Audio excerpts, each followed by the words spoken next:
llamó la atención hace unos días cuando se conoció que se desbarataba una organización radical mapuche que opera en la macrozona sur y entre los detenidos aparecían dos carabineros, uno en servicio, uno en retiro. Y para ello vamos a invitar a la conversación al vicedecano de la Facultad de Derecho de la Universidad Autónoma de Chile en Temuco y ex fiscal regional de la Araucanía, Francisco Lubetich, a quien le agradezco el tiempo que nos ha concedido. Bienvenido, gusto en saludarlo, buenas tardes. Hola, ¿cómo está Miguel Ángel? Buenas tardes, muchas gracias por la invitación. Aquí estamos muy bien, muy bien. Pero yo diría muy bien, pero preocupados, como me imagino toda la gente, cuando entiende que hay una situación tan radical en nuestra zona, en la macro zona sur, de ataques violentistas, incendiarios y que incluso ha terminado con personas fallecidas y que en una de las pocas acciones que están destinadas a controlar, y esa es la idea, a este tipo de organizaciones, se encuentran carabineros. ¿Le sorprende a usted esta situación?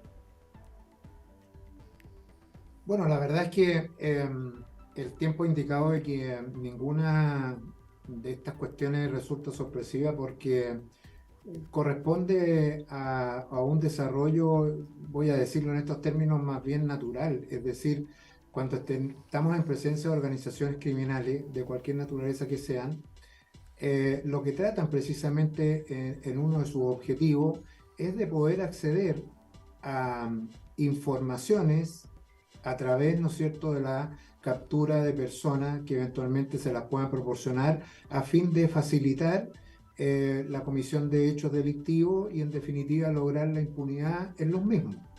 Y una de esas herramientas o uno de esos medios, Miguel Ángel, es precisamente esta posibilidad de poder reclutar a través de pagos, efectivamente, ¿no es cierto?, a funcionarios policiales que estén o hayan estado al servicio, ¿no es cierto?, de las policías, sobre todo por la lógica que conlleva una organización criminal. Esta existe solo en la medida de que proporciona intereses económicos, dinero. No hay organizaciones criminales que no tengan por finalidad básica precisamente el lograr hacerse de dinero a través de la comisión de ilícitos. Y cuando esos ilícitos pueden lograr cierto grado de impunidad con información privilegiada que le puedan proporcionar, ¿no es cierto?, miembros cercanos a ella, en este caso policía, resulta un valioso antecedente, un valioso aporte para esa organización criminal. Y eso es lo que es complejo, porque no es cualquier información, sino que aquellas que son relevantes precisamente para que el hecho realizado, ¿no es cierto?, el delito cometido, pueda no ser debidamente investigado porque se carece de los elementos necesarios para ello, gracias precisamente a estas informaciones. O sea, se paga por información relevante. Ese es en el fondo el concepto que hay que tener. Sí, a mí aquí hay varias aristas que me quedan dando vueltas. Más que nada cuando se entrega esta información a pocos días de una parada militar, que como la gran mayoría de los chilenos seguramente la presenciaron, y cuando pasa Carabineros se hace un acento muy fuerte respecto a la formación del policía en orden a tener valores, a tener capacidad de servicio público, de entrega, de dar la vida si fuera necesario.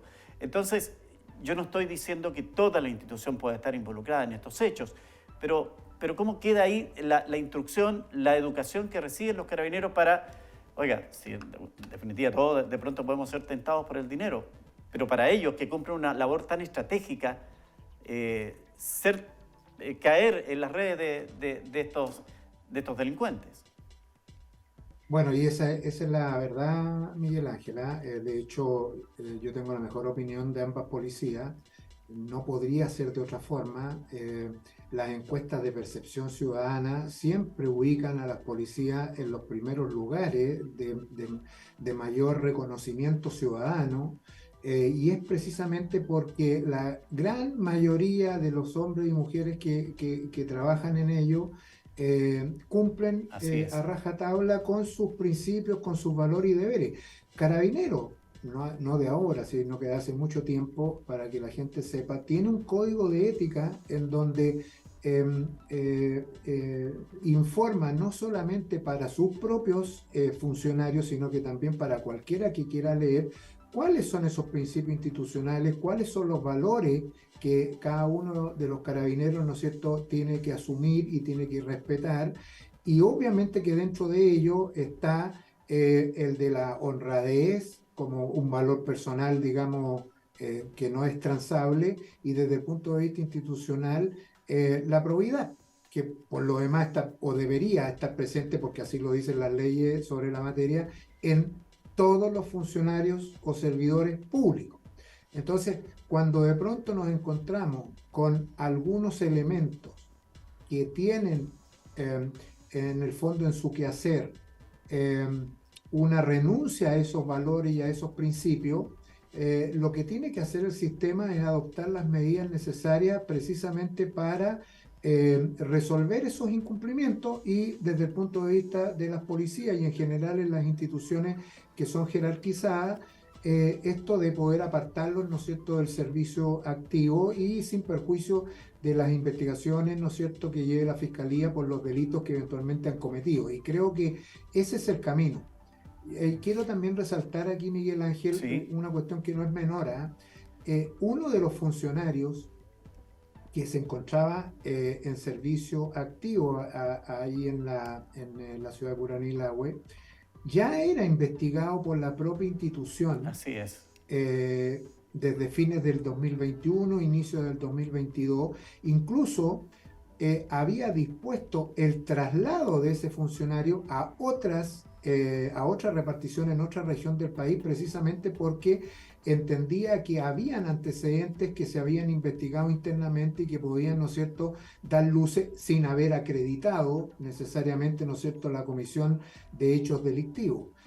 Y eso creo que es una cuestión muy importante, porque es la propia institución que también a través de sus mecanismos internos está llevando adelante, ¿no es cierto?, el análisis, la depuración, y en definitiva qué está pasando con sus propios funcionarios. Lo complejo aquí es que desgraciadamente hay elementos que ceden ante la presión económica, y frente a ello es muy difícil, no voy a decir cuestionarlos desde el punto de vista personal, porque cada uno toma sus propias decisiones y asume sus propias consecuencias, pero que en definitiva deja muy mal, ¿no es cierto?, a toda una institución, cuando en realidad eso no es así. Claro. Y, y hemos descubierto aquí estos dos casos, pero han habido otros anteriores Sí, sí, eso le también iba a decir. en nuestra región, en la región del Biobío. ¿Para qué hablar de la región metropolitana, o para qué decir en el norte del país, en donde estas organizaciones criminales hoy día, no solamente con el poder de las armas, Miguel Ángel, porque la verdad es que ese sí que es un poder, digamos, relevante para la comisión de hechos delictivos, han aumentado significativamente los delitos cometidos con armas de fuego, sino que también el dinero que financia todas las actividades, y además financia a los integrantes de estas organizaciones y sus familias. Entonces, esto, por eso digo que hay que entenderlo como una verdadera empresa delictiva, y en donde, como cualquier empresario, corre riesgo. ¿Cuáles son los riesgos? Los riesgos son que eventualmente sean descubiertos y deban, ¿no es cierto?, pagar por sus hechos a través de condenas, ¿no es cierto?, privados de libertad. Ese es el riesgo de este negocio. Pero si pueden evitar ese riesgo o lo pueden minimizar a través de mecanismos, ¿no es cierto?, que impidan que sean identificados, aquí vale todo. Y la verdad es que estas organizaciones están dispuestas a todo, desde la amenaza a personas, desde la amenaza a empresarios, desde la amenaza, ¿no es cierto?, a personas vinculadas con otros, hasta la comisión directamente de delito y llevar adelante esas amenazas, o sea, concretarlas. Y eso hace que efectivamente, ¿no es cierto?, la dificultad para poder encontrar, ¿no es cierto?, identificarlos y con las pruebas necesarias para llevarlos después posteriormente a juicio, se hace bastante dificultoso. La investigación que lideró o que estaba liderando el fiscal Yáñez allá en la región del Biobío llevaba más de un año, Miguel Ángel.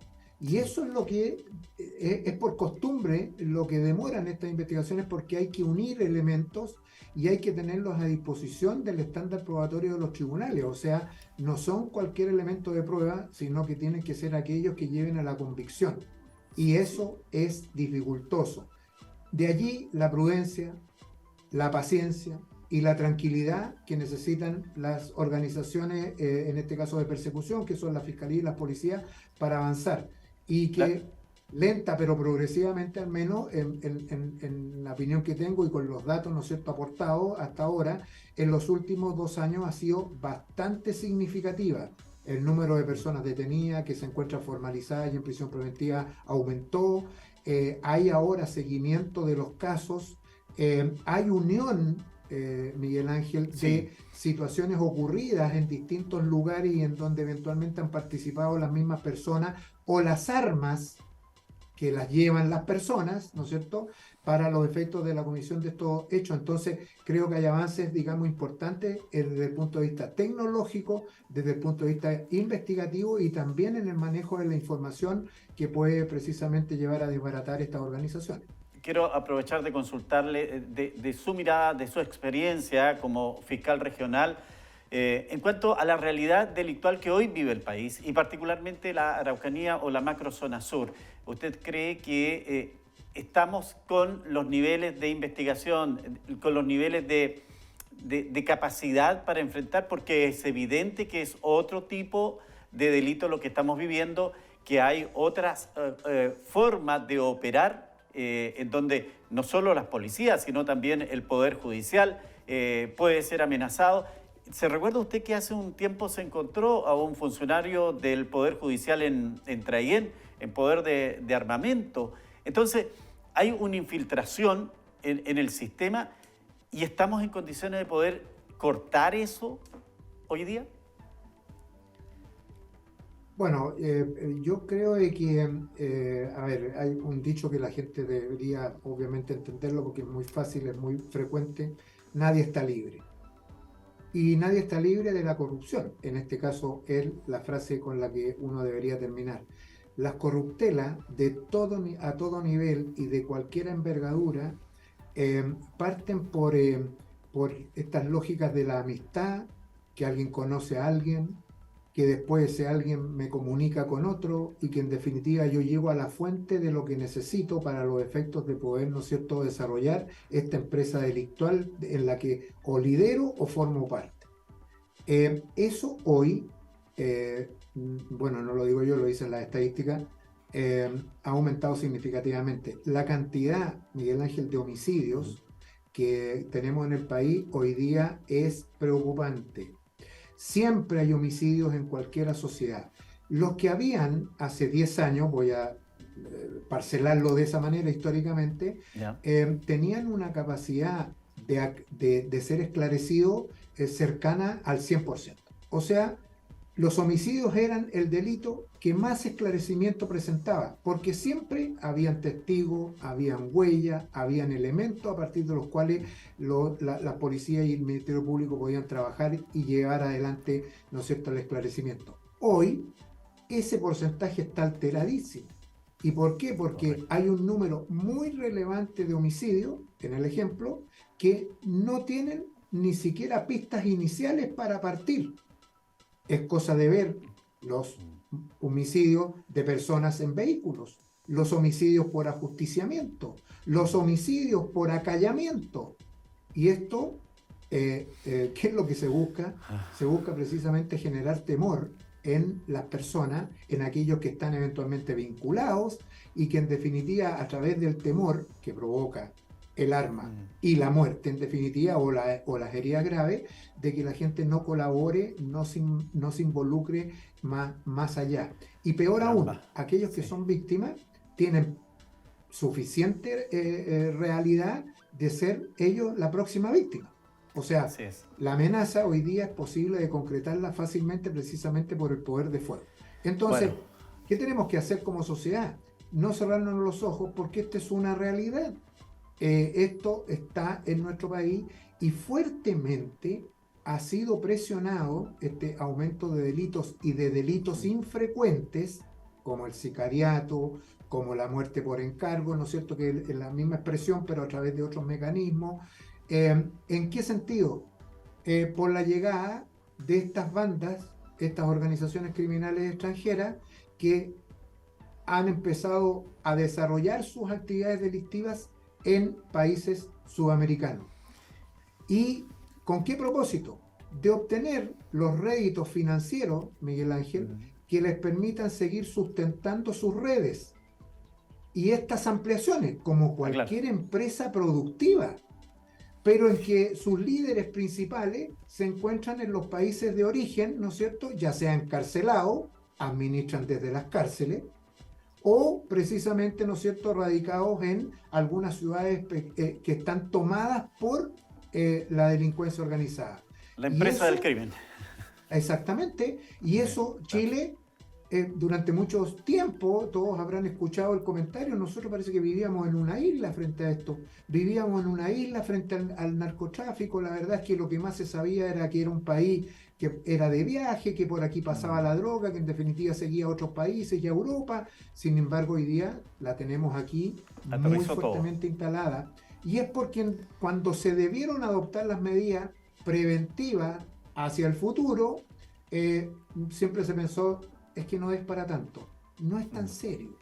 La verdad es que estas organizaciones criminales son capaces de influir en cualquier sociedad precisamente por la capacidad que tienen de imponerse por la fuerza, por la violencia y con el financiamiento. Entonces, frente a eso, el Estado tiene que reaccionar porque tiene que dar protección a sus ciudadanos. Es la primera necesidad pública, la seguridad. Y eso hay que hacerlo con todos los recursos. Entonces, conclusión, frente a la pregunta, Miguel Ángel, ¿es necesario actualizarse desde el punto de vista de las policías, de sus recursos, de sus posibilidades de persecución y colaboración en el crecimiento de los delitos? Por supuesto, porque el crecimiento ha sido sostenido y muy de gravedad, porque no es lo mismo que crezcan los delitos menores. No es lo mismo que crezcan los hurtos falta, voy a dar un ejemplo. Claro. Igualmente es rechazable, pero ahí hay incidencias económicas, patrimoniales. Hay distancia con el homicidio. Se empieza a involucrar la vida o la integridad de las personas, evidentemente que ese bien jurídico es muchísimo más delicado y hay que protegerlo a toda costa. Francisco Lubetich, le quiero agradecer la gentileza que ha tenido de darnos este tiempo para conversar de un tema que debe estar presente, yo creo que de aquí en adelante, todos los días, para poder tomar también opinión y entender lo que está ocurriendo. Muchas gracias, gusto saludarlo. No, muchas gracias a usted y a UFRO Medio, muchas gracias.